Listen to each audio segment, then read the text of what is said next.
We're not quite live yet, but any minute now we shall be.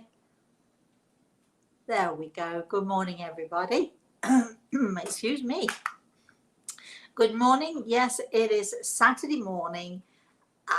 Somewhere in August. Is it the 6th or the 7th of August? Something like that. And yes, it's story time. And I know that I promised you all that Reese would be here for story time this morning, but he decided to go off to the beach instead. So he's gone to the beach. Let me see. Which would I prefer? The beach all day long, playing, the paddling and making sandcastles, or an hour sitting next to the ancient grandmama who who just says tell a story. No, I think I'd pick the beach too. So good morning, good morning. First of all, I'd like to say good morning to Grey Eagle, who as always is standing by my right side here. And I'd like to say good morning to Kris. Are you there, Kris? I think something happened with your microphone and I can't hear you.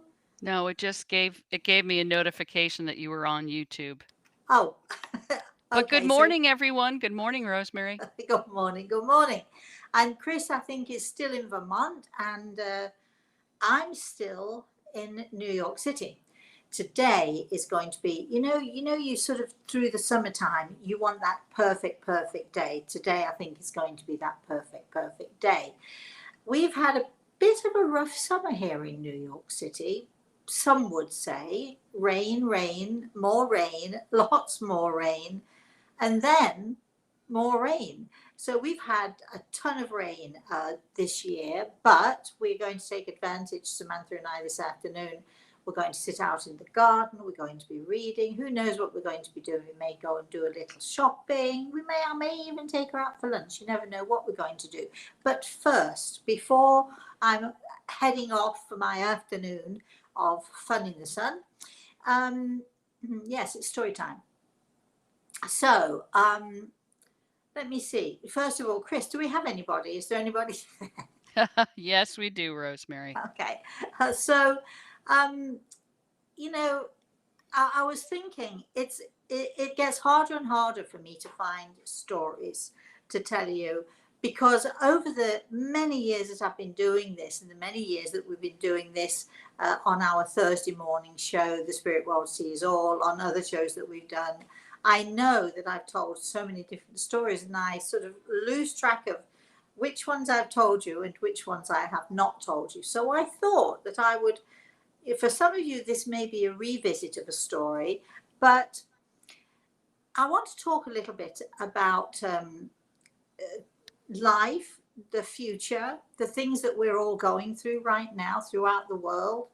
COVID is one of those things, but there are many other things as well. The political unrest and so on. And I thought, why don't I just sort of bring all of that into what we're talking about today? So I'm going to begin, of course, as you all know, all good stories must begin once upon a time. So once upon a time, in the huge scheme of things, before probably any of us humans were even existed on this earth, so we're going back a long way, we have this business of creation. Some believe that it's evolution. We evolved from monkeys. Some of us believe that it's something much more than that. No, we're not going to talk about whether it's one or the other. But I thought to begin with, I would talk about the tapestry and the tapestry of life. And this is how I view life. And I view life as an enormous and a beautiful tapestry. Some of you may have been fortunate enough to travel the world, or maybe you even have on your doorstep a church, an abbey, an ancient building. Sort of I'm trying to think, tapestries have been around for, oh gosh, centuries and centuries. And many old castles and many old buildings have these tapestries that were created. Sometimes they were created by one or two people. Sometimes it was a whole village working on a tapestry. Sometimes it was one person working on a tapestry. But imagine that we have this enormous tapestry. It's so big that we probably can't even imagine a building large enough to house it in. If any of you have ever looked at a tapestry, a beautiful big tapestry, and you've looked at it, you'll see that in this corner it may depict a story telling this. In this corner it may depict another story telling something else. Every piece of the tapestry is telling a story. Every piece of the tapestry has a place, and all of those stories connect, and they all sort of interweave. And I feel that our life and the life of this world of ours is like a tapestry. It's like God's enormous, enormous tapestry.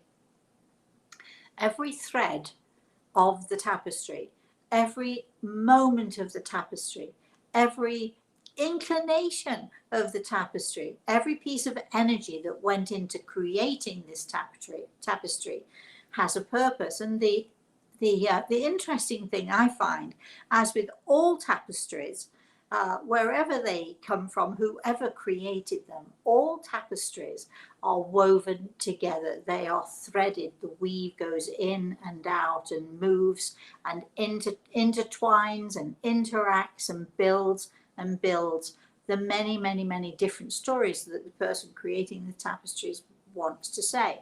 And I feel that each of us in this enormous tapestry, this God's tapestry, I feel that each of us is perhaps a thread.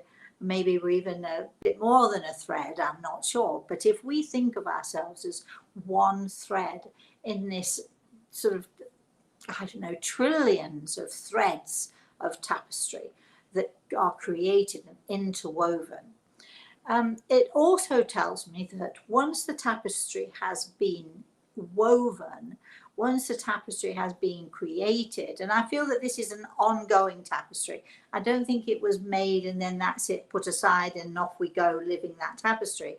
I think it is an ongoing tapestry. Every new child that is born, every new creation that is made is another thread added to the tapestry of life.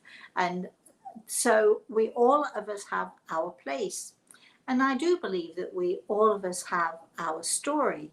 Now, within this tapestry of life, of course, we have if we count ourselves as that thread, one of the threads in the tapestry, we are connected in every single way, every one of us, with everybody else, every other life force, every other creation that is going on in this world of ours. But for me, the interesting thing is that many of the threads of the tapestry have already had their story told even before we begin our beginning of our life on this earth. So I don't know if you're following me, but we talk about the future and we talk about connecting energy. So let me, because it's on everybody's mind, let me first of all address the issue of COVID. And the reason that I started thinking about the tapestry of life and the tapestry of our individual lives as individual threads in the tapestry, the reason I started thinking about this was because somebody asked on Thursday morning, can Greg will tell us when COVID will end? And so COVID is a tiny thread in this tapestry. So many other things are also tiny threads in this tapestry. And when I say tiny threads, I can hear some of you saying, yeah, well, not so tiny. But in the larger scheme of things, yes, it is. In Victorian times, so many people died of dysentery. They didn't particularly know so much about health and safety. There were no health and safety measures then. Going back before Victorian times, we go into the times of Stuart and we can go back and back and back forever. The ideas of the different let's say infections that there were around, the the Black Plague, for instance, swept through London in whatever that year was. I didn't know before I started talking to you. Now I've forgotten what year that was. I'm sure somebody can remind me.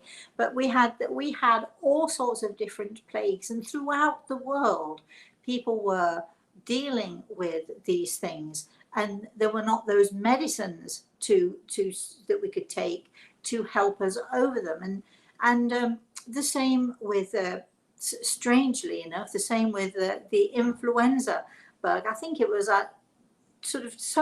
well, look it up, because I'm not going to give you the numbers, but so many thousands and hundreds of thousands of people in the last few decades have died of influenza. And we seem to have it under control, and we seem to have medications now. It didn't disappear, it didn't go away, but we seem to have it, under control. Consumption is another one. My goodness, how many children died of consumption over the centuries is beyond, we wouldn't even begin to count.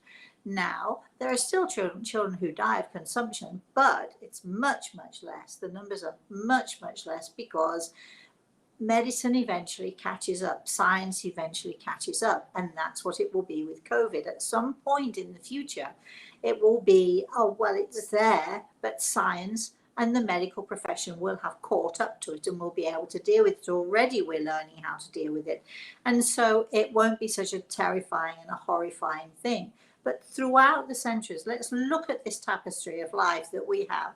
If we go back and we look at and we sort of start to see clearly what sorts of things happened over the centuries, we're no different here. This is our world. This is our life. Now, there are some people, like myself, there are some people who are able to look at a person's tapestry and see the threads that have been woven for that person, even before the threads are in place. So we're talking about the future. Can people honestly tell the future? So I thought I would tell this little story. I mean, we've got dozens and dozens and probably hundreds and hundreds of stories to illustrate, yes, yes, we can actually see the future, but this particular story is interesting in that it happened on a Thursday. A student of mine and a very good friend of mine she was going away to visit her family, and it was a good 2 to 3 hour drive that she was going to be embarking on. On Thursday, she was in my group. She was sitting with my group, and I looked at her, and I happened to see her grandmother standing next to her, and other people in her family. And Grey Eagle gave her a message: please get your car checked before you go on the journey, your tire. And he even told her which tire it was. I don't remember, so long ago. This particular tire is faulty. So can you please check the tire? You can open the door. Don't worry about it, Jenny. Tell me if and when you want me. Okay. So anyway, she was told, check your tire. Now, this was an easy thing for her to do because both her husband and 2 of her sons were mechanics. So they knew their way around a car, inside, outside, up and down. So on that Thursday evening, she went away, and the first thing she said to her husband, she was supposed to be leaving the next day, which was Friday, and she said to her husband, can you check this tire? Rosemary says, and so on and so forth. And so he checked the tire. His sons checked the tire. They checked the tire again. They couldn't find anything wrong with it at all. Now, the other thing that I'd said to her was, I can see you. And when I'm saying this to you, do I see it? How do I see it? Is it something that sort of flits in my head? What do I see? But no, actually, it's like looking at a little video playing. And you can see that video outside of your own head. It's not playing in your head. I can see this little video of her. And I said to her, I can see you I can see your car. I knew her car very well. I can see your car parked by the side of the road with a flat tire. And I told her exactly which wheel the flat tire would be on. So please get your husband to check, which is why her husband checked, her sons checked, they checked again. They couldn't find anything wrong with it. So she called me up and she said, you know, everything seems to be fine. Will I be okay? And I said, well, just drive, you know, reasonably. She was a fast driver, so I said to her, don't go crazy on the road, just take it easy, drive a little slower than you would normally. So, okay, so on Thursday, I see this little video. I see her car parked by the side of the road with a flat tire. Simple, easy. How could I? And did it mean anything anyway? And should she take any notice? But knowing me, she did. Okay. So off she went on her journey with her daughter, son and daughter-in-law. And they drove down, they drove 3 hours. They were careful. She told them, everybody in the family knew what I'd said to them. So they all were paying attention, which was a good thing. And she arrived to her family's home. Everything was fine. Nothing was amiss. So she breathed a sigh of relief as she got out of the car. They all went into the house, sat and had a cup of tea, and then her son and daughter-in-law said, we think we're going to go for a walk. And so off they went. They hadn't been gone more than 2 or 3 minutes when they came racing back into the house. You've got to come and look. You won't believe you won't believe it, come and look. And so they all went out, and there, just as I described it, sitting by the side of the road, yes, with a flat tire on the exact wheel that I said it would be on, with a flat tire, was her car. So on Thursday, I saw it. On Saturday, there was the reality right there. So what, a day, 2 days, however, my timeline is a little bit, maybe it was the Friday they saw it. Anyway, it was within 2 or 3 days. I saw a thread, her thread. I saw part of her thread in the tapestry. I saw part of her future, the tiniest, littlest part that, you know, was so inconsequential. Or was it? It was so inconsequential. It's so inconsequential that we can see these things. And hey, you know, if we're going to be skeptical, oh, well, come on, you know, it could happen to anybody. That doesn't mean anything, except, really, this was such an inconsequential little piece of evidence that told my friend Joan, somebody's watching out for you there. Somebody knows what you're doing. Somebody knows every move you make. And if we can see in small, incremental little parts, our life unfolding before us, our future unfolding before us, in small parts, then of course, isn't it possible that we see the greater picture, the bigger picture? So people like me, we're able to see those little threads. We're maybe only able to take them so far, or sometimes we can see only a day or two. Sometimes we can see an hour or two. Sometimes we can see a year or two, or even 5 or 6 or more.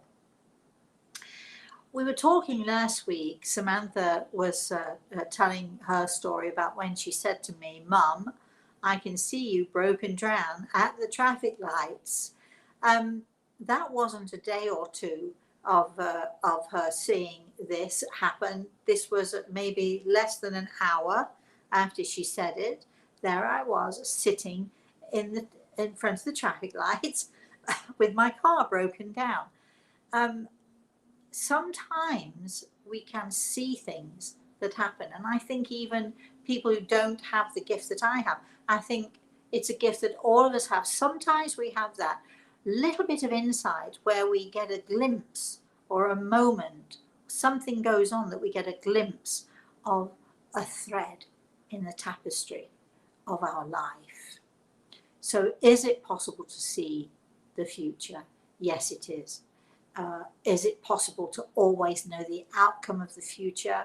Sometimes yes, sometimes no, because the outcome of an experience or somebody's experience often depends on how they react, how they choose to react. Sometimes it's possible that with our attitude, we might not be able to avoid the event, but our attitude can carry us and lift us forward so that we can deal with the event in a positive way, or our attitude can bring us to a standstill and bring us to a place of fear. COVID will never disappear. It will always be there in one form or another. It will change. These things do. We're not dealing with something that is new here, everybody. We're not dealing with a, oh my gosh, this is the worst thing. It isn't actually the worst thing that happened to us in our lives, in our world. Not by any means is it the worst thing that ever happened to us.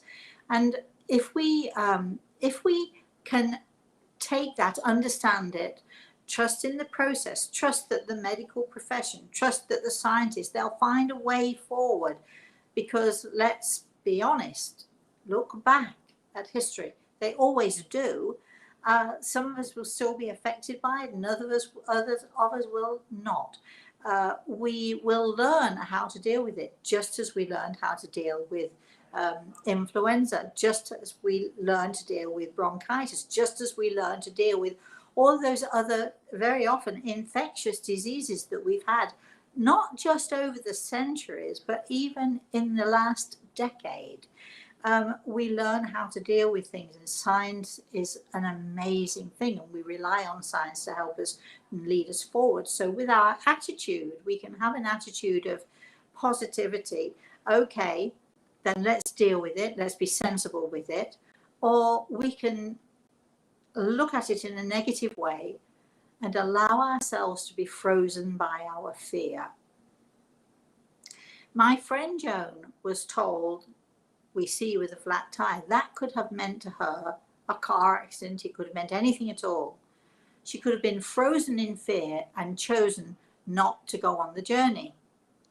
Or she could have been positive and said, okay, I'm still going. I'm not going to let this freeze me. I'm not going to let this stop me doing this, because I really want to go on this journey. But I'll be careful, and I'll take precautions, and I'll use my, what is that horrible little phrase? I'll use my common sense. And that's what we have to do in life. Now, I'm not sure if we do, but I think we do, because I don't want story time to be over quite yet. This would be the moment when I would say the end. But so I'm going to say in a minute what I usually say, but then I'm going to ask Kris, because Kris also has a story. And was it, well, let's see. Anyway, as far as I am concerned, with my friend Joan, she took precautions.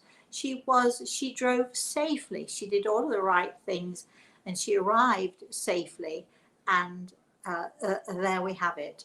Yes, a part of her thread, a part of her tapestry was shown to her.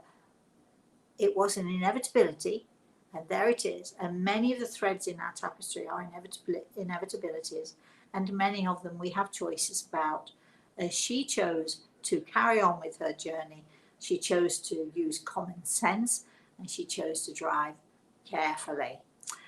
So that's my story, the end. All right, Kris, did you like that story? I love that story. I've always loved the analogy of the tapestry of life. Yeah. So before we go to people and comments, and because I'm sure people are dying to make comments and questions, we hope they are anyway, would you like to tell us, would you like to join in my story time and begin with a once upon a time? Because this story happened to you just a day or so ago, right? Yeah. Well, actually, last weekend. At least I think it was last week, and all the days tend to blend nowadays. Sure. Once upon a time, I was unpacking a bunch of boxes in my apartment. For those new people on this chat room, my husband passed suddenly in June. So I've been going through closets and drawers and boxes, for a number of weeks now. Rosemary had told me early on that my husband Mike would come to me in my dreams. And I had yet to see him in my dreams. And I'd finally had a dream of him last weekend. In the dream, I'll shorten the dream to just the part that applies. He was in the military, and one of the things the military people do with each other, as do sports teams and some groups, is sort of an initiation.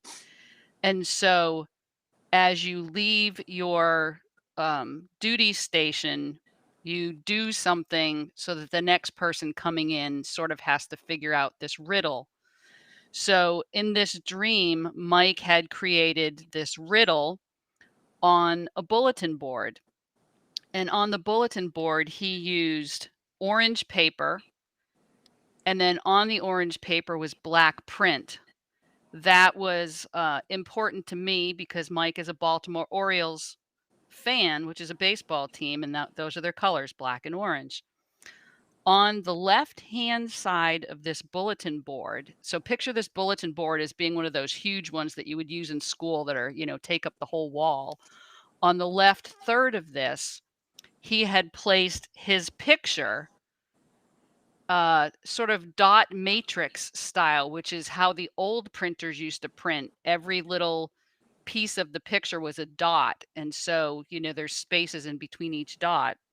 And on the right-hand side of this bulletin board were black squares and gray squares and white squares that sort of made up a cityscape. And I was standing in this dream, I was standing on the outside of his office window, looking in, watching him put the finishing touches to this, new initiation for the next person.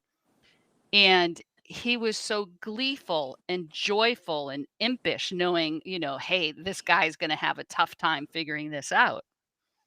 And soon after that, I woke, but I was left with the impression of, his joy and glee at doing this. I went upon my day, pulling box after box after box, finally get to the bottom of this one box, and I open up this.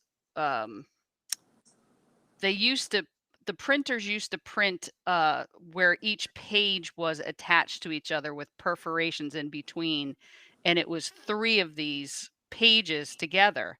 And as I opened it up accordion style, I saw a dot matrix printing of his face that matched exactly what was in my dream. And so, of course, to me, I knew that was a sign that he already knew I was working in the boxes and that I would come across this. And people will say, well, yeah, you probably had seen this picture before. I have to tell you, this box had been in our storage unit for 7 years. And I have no idea, because we were in the military, we moved from place to place to place. I had no idea. I hadn't seen this box. It had his childhood school papers in it and things like that. And it was actually dated 1986, which was the year before I met him. So I had never seen this photo before. And I was just laughing at, as you're saying, Rosemary, the tapestry and how they can see our future. The end. Go ahead. No, I said the end. I think it's an amazing story. I love that story. And I love the fact that, yes, Mike had said to you, I'll see you in your dreams. And I know that you've been waiting for weeks for it to happen. And I know, well, didn't come last night. Well, I didn't see him last night. And well, didn't happen yet. But boy, when it happened, what a great thing that he was able to show you. when he finally managed to get your attention and to visit you. I think that's fantastic. Absolutely fantastic. So, all right, Kris, we both had our little stories to tell. And I think, well, I don't know about you. Shall we end the show now? What do you think? No, Or no, no, shall we no. I shall think we would have a number of people disappointed if you did that, Rosemary. oh, all right then. Okay, why don't you do your thing? Do we have any comments? Do we have anybody else has a story? We're interested, so go for it, Kris. Do your Well, thing. we started off in the beginning with everybody doing what you usually ask them to do, which is say where they're from. So Great. Judith is on from Georgia, Eric's from California, Julia's the Netherlands, Heather's from Hove, UK. So we go on and on for a number of lovely regulars and some new people. Great. Okay. All right. Now I'm scrolling down. So the first comment about your story is from Judith saying, it's a beautiful tapestry analogy. Each thread is vital. Well, yes, I mean, I think each thread is vital. Imagine if the thread started to break or to what would the tapestry would not be whole, would it? And each one of us makes the tapestry whole, and that's what we have to remember. Every one of us is connected to every other one of us. Judith also let you know the years of the Black Plague, 1346 to 1352. You see, and it's still happening. Thank you for that. I didn't know that. I thought it was 13 something. I didn't exactly know. So it's hard for me to keep those figures in my head, but thank you for that. I mean, when we talk about the olden days, as my grandson would say, when we talk about ancient times, it's so easy to think, oh yes, but well, that happened then, but this doesn't happen to us anymore. But if you just look at the history of the last 100 years of this life for all of us on this planet and every country in the world, you will absolutely see in the last 100 years the many different traumas, tragedies, diseases, some of them considered incurable. I mean, look, we're still fighting cancer. I mean, so if you look at the last 100 years, that should actually comfort you. It should help you to understand every experience that we have on this earth is all part of the experience of life and of living. And yes, I know that things are tragedies. And yes, you have no idea how many people email or call and say, but my mother died of COVID, but my grandfather died of COVID, but this and this. But then we can go beyond that and say yes. And, my mother died of heart disease. My father died of thrombosis, and on it goes. And people are still dying of thrombosis. People are still dying of heart disease. It's called life. And there are always these new things coming. It's only, 2 years ago that my sister cancelled her trip to Florida because of the scare with the mosquitoes, which were going to invade the whole planet, according to some scaremongers. And, and now we don't hear anything about it. Or if we do, it's only in a much less form, a much scary form. So what I'm trying to do is to say to you, I'm not saying there's no such thing as this, or this. I'm certainly not saying there's no such thing as COVID. Of course there is. What I'm trying to say to you is, can we try, if at all possible, to put all of this into perspective and understand that, as much as we may not like it, as much as life is scary on all counts, when I walk out of my daughter's apartment to go grocery shopping, you should see the traffic whizzing past if I go 2 or 3 blocks. That in itself is the scariest thing, and nobody's there to control it. And the people who are mugging people on the streets and so on. I mean, it's life. Unfortunately, it is life. And we have to try, if we can, to not be afraid of that and to put things into perspective and try to live our lives in the most positive way that we can. Kris? Patricia says, I think COVID happened to slow us all down and calm the planet down. Well, I can absolutely see that point, and I can say I would absolutely agree.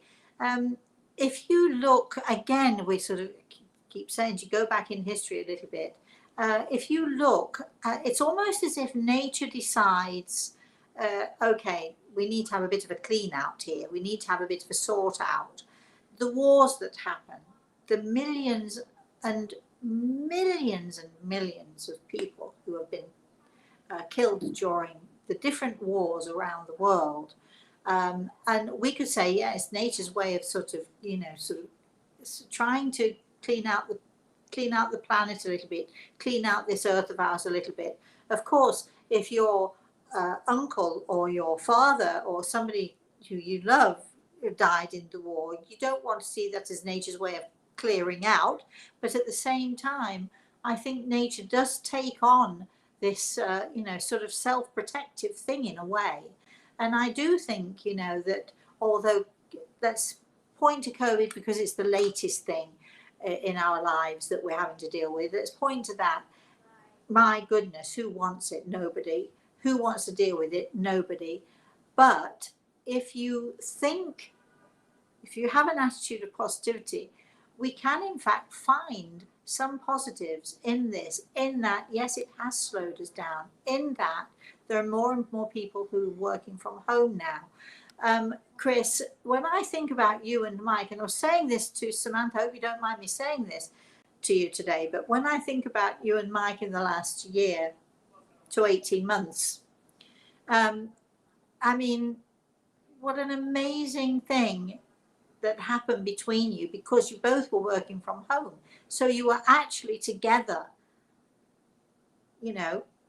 for this last year in so many ways that you wouldn't have been, right? Yeah, well, to make that even more poignant, I went through, I will call it a god-awful experience at my last employment, which resulted in a layoff 2 weeks before COVID hit. And of course, the injustice and, the way I felt about the situation, what had happened was pretty awful. But I did know at the time it was happening, even though I was feeling badly about it, that there is a larger plan that I am not aware of, and that I would find a gift in the situation. I wouldn't know what the gift was going to be, but I knew I would find a gift. And here we are a year and a half later, and I've already acknowledged the fact that I was laid off so that I could have these last, months or year with Mike, which I wouldn't have had otherwise. Yeah, I think that's, I think, I mean, you and I, Kris, people think it's easy for us to be positive all the time, and boy, oh boy, it is not easy. Sometimes it's so hard, isn't it, to be positive, and you know that more and more every day. But when we do start to look at, things from a positive point of view, and I do feel that in every single tragedy, there is some positive, there is some gift to be had from every tragedy, even if that gift is an awareness of our own selves that we didn't have before, even if that gift is that we have learned now to be more empathetic. We understand now much more because we've suffered the pain ourselves. We understand much more now the pain of others, which makes us not just sympathetic to other people's pain and hurts, but it makes us much more empathetic. And it gives us a deeper understanding of our own selves, and it gives us a deeper understanding of the pain that I think all of us from time to time go through. So, I think that in itself, I remember being told years ago, some of you remember me saying this to you, we were told, the greatest gift that I can give you is the gift of pain, the gift of tears, and the gift of hurt. And it's the gift we absolutely do not want to have. But having been given it, we get through it, we deal with it, and as we're coming out of it and as we're learning and growing, we do see it's the gift we don't want, but it's the gift that we can use to make our lives much richer, much more rich and much more full. Okay, Kris, we do have a little creature coming, sitting on the sofa with me. I can see a little bit of that little creature's arm. Hi, Samantha. Hi. We've got a little creature peeking in here just to say hello. And we're not quite sure. Let me just adjust this fractionally. And I think that's it. That's as much as we can do.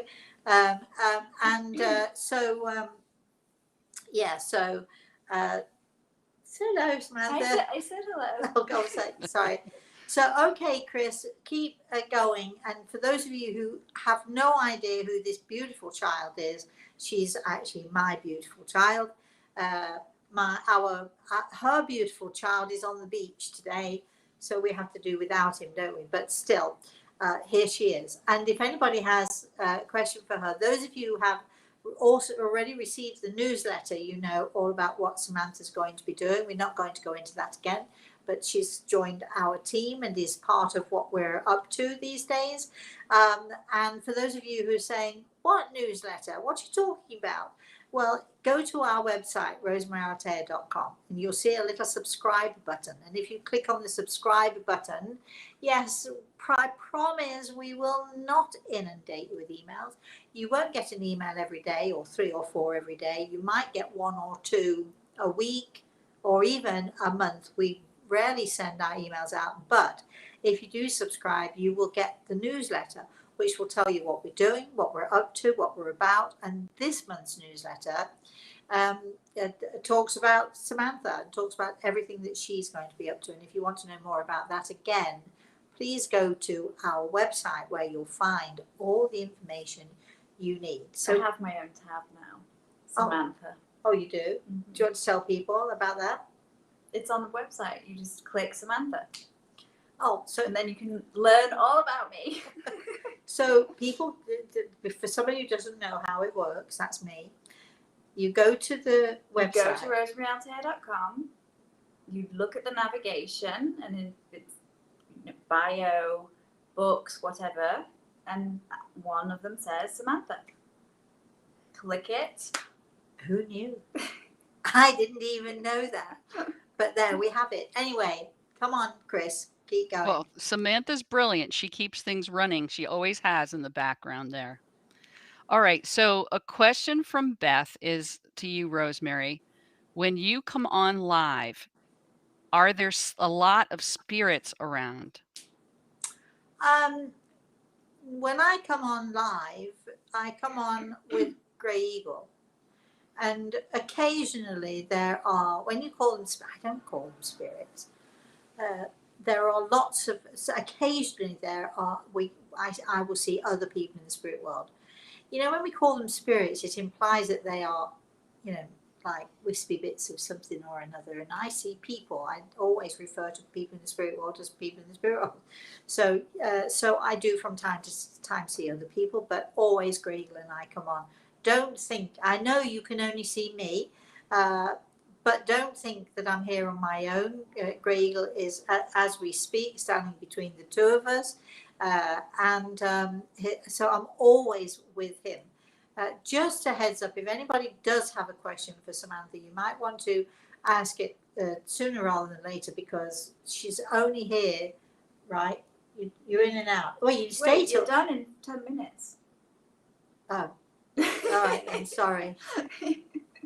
Oh gosh, yeah. Right? Then. I'm squinting. Okay, that's fine. Kris, keep going then. Well, the comments for Samantha so far are more along the lines of how everybody else starts with you, Rosemary. Hi, Samantha. It's great to see you, from Carol. Muriel says your daughter seems to have your eyes. Lorraine says 2 lovely women. So we don't have questions yet. Okay. Well, that works. It's fine. If there are no questions, Kris, that's perfectly fine. No, I mean, no questions for Samantha yet. Oh, sorry. Okay. All Well, right. why And don't we we have, just keep going, because we are short on time. all right. So Janet has a comment. Individuals are in free will choice, and there are 7 billion of us. Mostly we are living in repeated patterns. It's difficult to predict what we will do with our individual threads in relation to the 7 billion others, but there are some talented seers. Well, I do think that you know, we know. I think the last time I looked with Reese the other day, and it was 9 point something billion. So, however many it is doesn't really matter, because I can't deal with the billions. I can deal with myself, with my daughter, with my grandson. That's my core. Then I can, I've got, Grey Eagle goes without saying, of course. Then I can deal with my friends. And I have numerous friends. I'm very fortunate. You know, that old saying, you know, if you can count, what is it? If you can count your friends on one hand, you're really lucky. If you've got friends that you can count. Well, I'm lucky because I do have more friends than I can count on both hands. So I deal with those people, and of course my clients I deal with. But I think, you know, it's you're absolutely right. There are billions of people on this planet, and if we started to wonder where our thread was going in relation to the billions, we would be completely confused. We can only look at our own selves and our own close community. Kris. Lorraine is asking, does Grey Eagle stay near Samantha as well? No. Sorry. But having said that, do you want to say who you know is with you? My silly grandpa, my mum's father, is with me. Often, right? And he's got an annoying voice sometimes, I'm going to say, because he'll often tell Samantha things about me that I don't want her to know, which is really not fair. Having said that, Grey Eagle will often tell me things about Samantha that she might not want me to know. Right? We've got a deal. He doesn't tell you everything. Not really. I don't speak to him, but Okay, all right then. If that makes you feel better, that's fine. All right, keep going, Kris.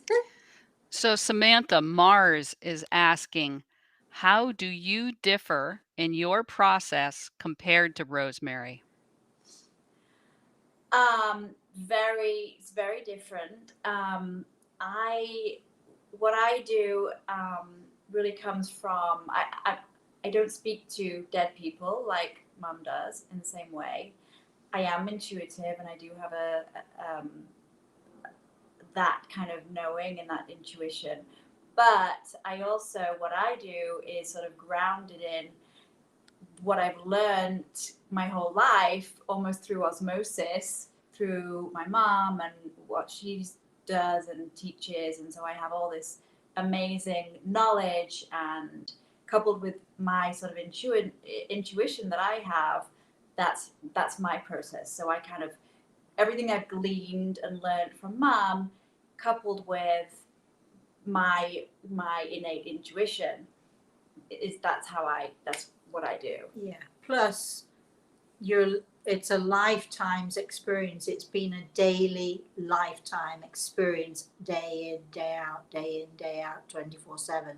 Because when you live with someone, whether it's a chef or whether it's a doctor or whatever it is, you cannot help but be influenced by them. And particularly with Samantha and I, because we are really very close. And so it's just But I've also occasionally sat in classes and things like that. I mean, it's just. And you've had the experience of seeing me in trance. Yeah.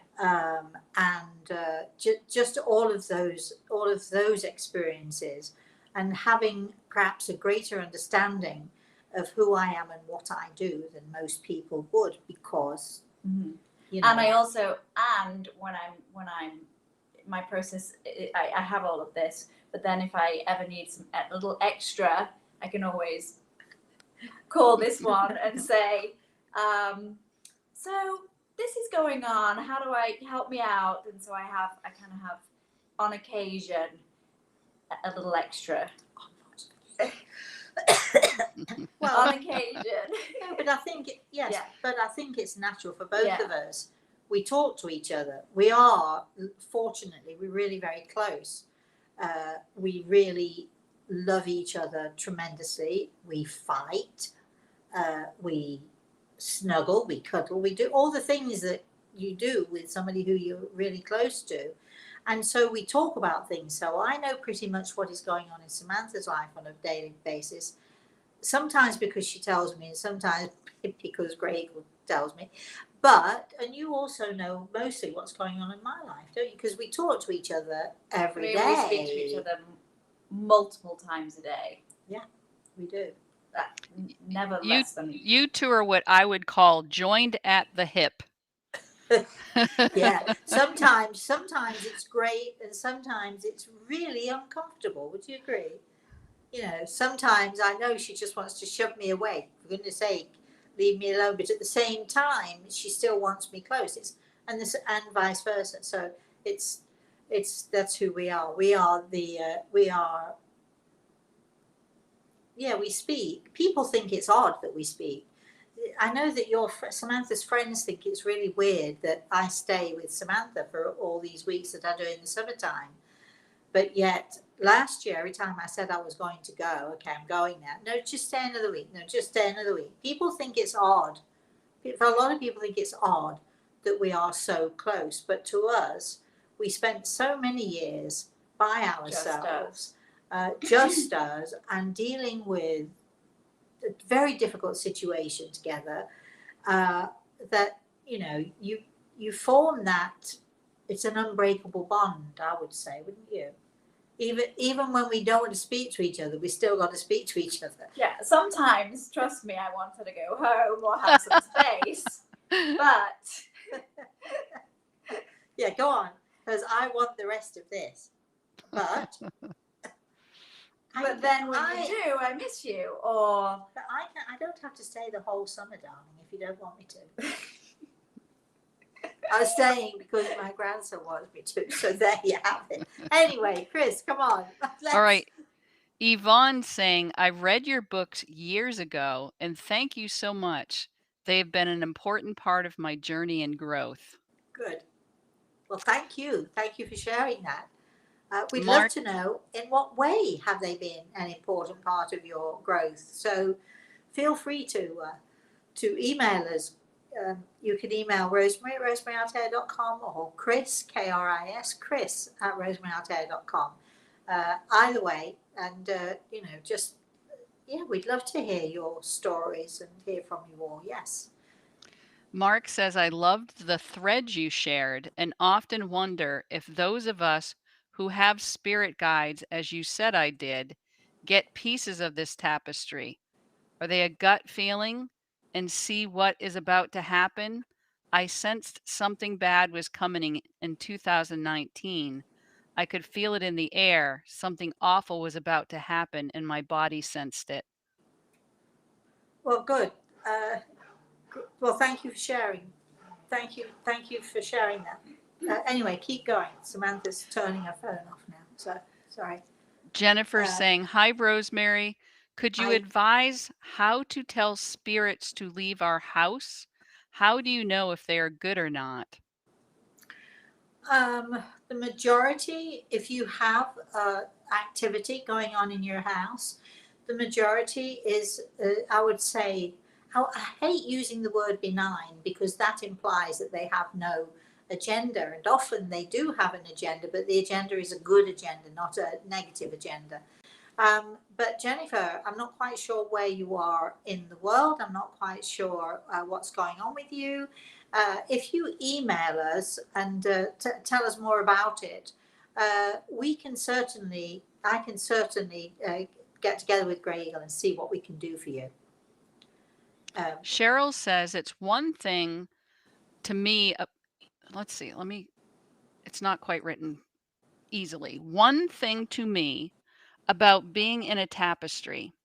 I often feel like I am too small and insignificant, but I can focus on interactions one-on-one and those contacts that make a difference.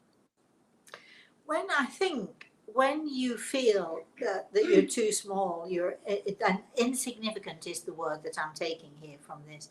It's because you do have a lack of self worth or self knowing.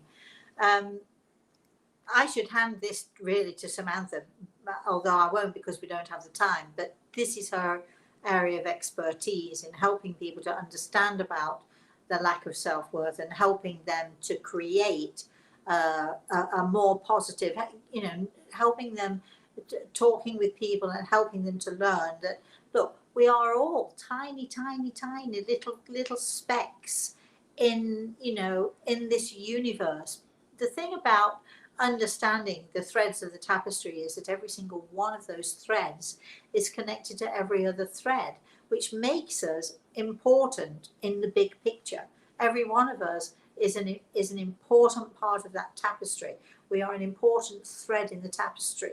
Start to unravel the thread, and people around you start to unravel.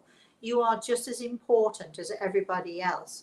And learning to understand and to help to build your self-confidence and to help understand where that lack of self-worth comes from and to help build you up is that's an important part of what we should all do. And that you should look at the bottom brick exercise. Yes, looking at the bottom brick exercise. And if you go to the website, we do have an example of that. But if you go to YouTube, you can find we did have 4 people volunteer for the bottom brick exercise. And if you watch those exercises and you can see how we work with that and help people to understand, first of all, where did that lack of worth come from? What was the first brick in your wall of defense that you've built over the years? If we can take the bottom brick away, the wall starts to crumble. So learning about your own self-worth and how to build it. And, this is why I feel Samantha's going to be such an important part of our team, because that is exactly what she's about. Kris. All right. Lorraine wants to know, is there a place called purgatory? My mom mentioned to me in a dream that my dad was in purgatory paying his dues, so to speak. Well, I think that I would say, first of all, yes, there is such a thing as purgatory, but purgatory is not necessarily a place. We're not talking about hell. Purgatory you can be in purgatory living on this earth of ours. You don't have to have died to be in purgatory. There are so many people in purgatory basically living a hell, because that's what purgatory is, living a hell, living an experience, living a regret, living the guilt that you might feel for actions that you've taken. Uh, we all of us have tiny moments of purgatory through our lives here on this earth plane. Those of us who have lost someone close to us, and dealing with that loss, we are living in that hell, that you could call it hell on earth. So we've all of us have either or will at some point experience a tiny, tiny purgatory. But purgatory, I do not believe, is a place.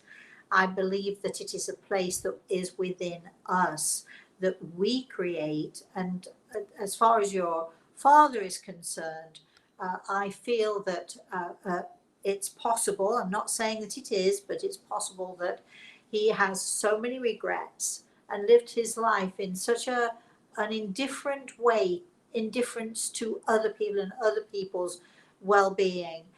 Maybe he was a cruel man. Maybe he was a person who just dismissed or didn't pay attention to the things he shouldn't pay attention to. So his purgatory, if indeed he is in purgatory, would be connected to the things that he did do, which he knew he shouldn't, and having to face the reality of those things. So I don't think it's a place outside of us. I think it's a place within us. Kris. Right, Rosemary, we have it right at noon now. I'll read one more comment. Okay. From Sue Marie. After Hi, a Sue Marie. horrific auto/semi collision in June of 2002, I found The Eagle and the Rose at the local library. And after reading, I fully committed to the spiritual journey that I am enjoying every day of my life. I survived the collision because this is the life I was to travel. I saw you, Rosemary, in Lilydale, New York many years ago Oh, wow. and truly enjoyed your day-long class. In fact, you stood near me a good portion of the afternoon lecturing, and it was such a gift, and I learned so much. You also had your dog, Cachorro, with you. Please come to Lilydale again. We need your energy there. Well, first let me say it is the 25th this year, and in fact May, we had a whole month of May. It is the 25th year anniversary of The Eagle and the Rose. And in fact, and wish I should tell a story about this at some point. In fact, when that book was published, Samantha and I went on a cruise, didn't we? I don't remember that was the. Yeah. It was the only time I could afford it. It's like, I spent some of the money that I made from the book, and I promised Samantha, because we hadn't had a holiday, and we'd barely eaten for most of your young life, so I took Samantha on a cruise, and that is a whole story in of itself. I remember Lilydale, and I remember Lilydale very, very clearly. Now, Kris, weren't you at Lilydale? I was at Lilydale. Karen and Kay?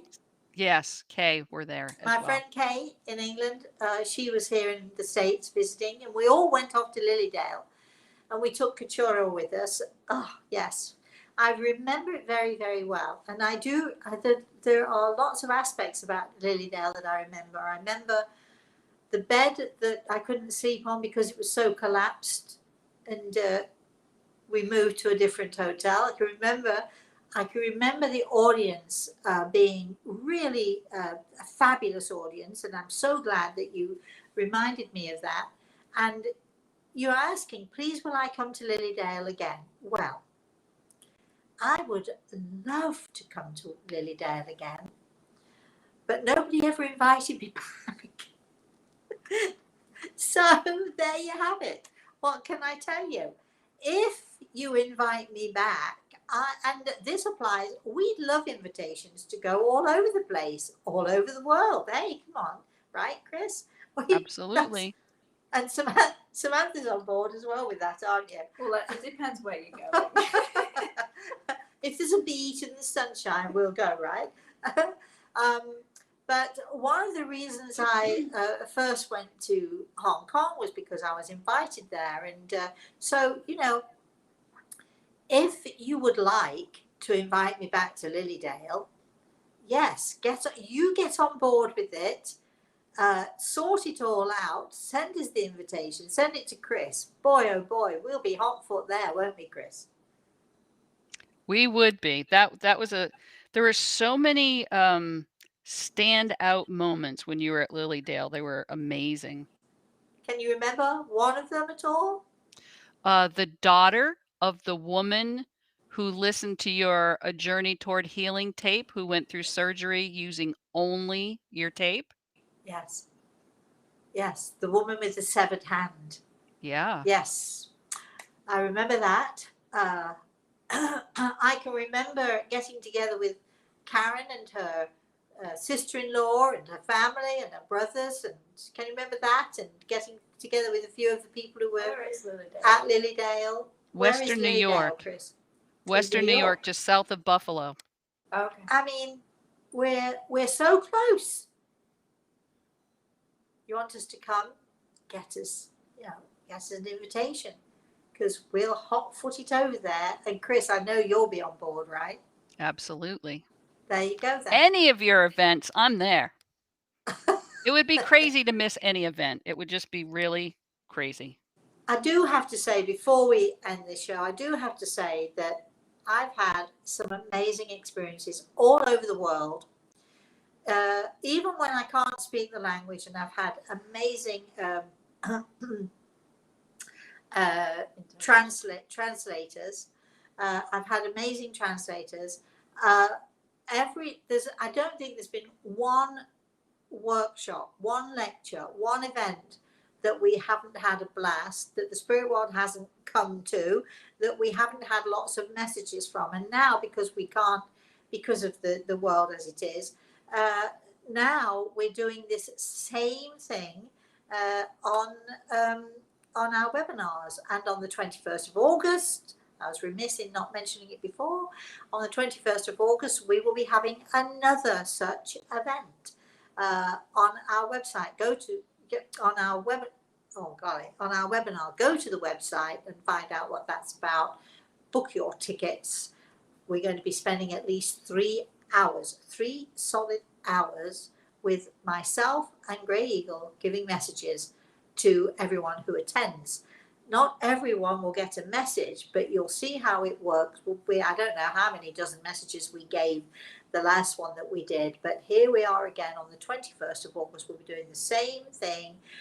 It's exciting, and Grey Eagle and I, we love to do it. We love to connect with the spirit world. We love to connect with all of those wonderful people who have been waiting to speak to their loved ones who are here and to give messages to all of you. So, if you want to do more of that, now you know how to do it. So I'm going to be watching out for an invitation from Lilydale. I'm going to be watching out for invitations from all you guys from all over the world, because, hey, I'm ready to. Wasn't there somebody from the Caribbean last week? There was somebody from the Caribbean. We're waiting for that invitation. It didn't come yet. But, yeah, we're excited about that one, aren't we? Anyway, so, yes, any and all invitations will be considered. All right. I'm afraid it's time. Thank you all for joining us today. You're so fabulous. You're so wonderful. We so love your support. We so love the fact that you're sort of from all different places around the world, and we love that. We shall be seeing you probably in an off the cuff, maybe even, you never know when, maybe tonight, maybe tomorrow, who knows. We did an off the cuff a couple of days ago with the three of us, with Reese and Samantha and myself. For those of you who are writing to me, telling me how fabulous my grandson is, we know that, but if I could just say the Welsh spelling, please, R-H-Y-S, no vowels in there, Reese, as the Welsh would say. And so we'll be doing our off the cuffs. You never know when or where we should pop in. And of course, we should be back next Thursday morning with the Spirit World Sees All. That is next Thursday morning, 11 a.m. Eastern Standard Time. And and we'll be back next week. Reese is hoping, he was so disappointed he couldn't make it today, but he's hoping to make it next week for story time. But maybe instead of making it story time, maybe we'll have him on an off the cuff. Talking, you never know what he might want to talk to you about. So I'm going to ask him if he'd like to tell you all a story. So watch for that. So keep your ears, attuned, your eyes attuned to your little machines. You'll see us popping up. I think it'll say something like, Rosemary is live. Anyway, that'll be the indication for off the cuff. In the meantime, again, thank you all so very, very much. Thank you, Kris, for everything that you do. You keep us running nicely and smoothly. And thank you for telling the story, because I loved hearing it from you. And also specifically and especially like to say thank you to Grey Eagle for just being here for all of us. And to thank you to my darling daughter. And that's it. I shall see you next time. Until then, please, all of you, have a very, very blessed rest of the day and have a very blessed weekend, everybody. Bye-bye.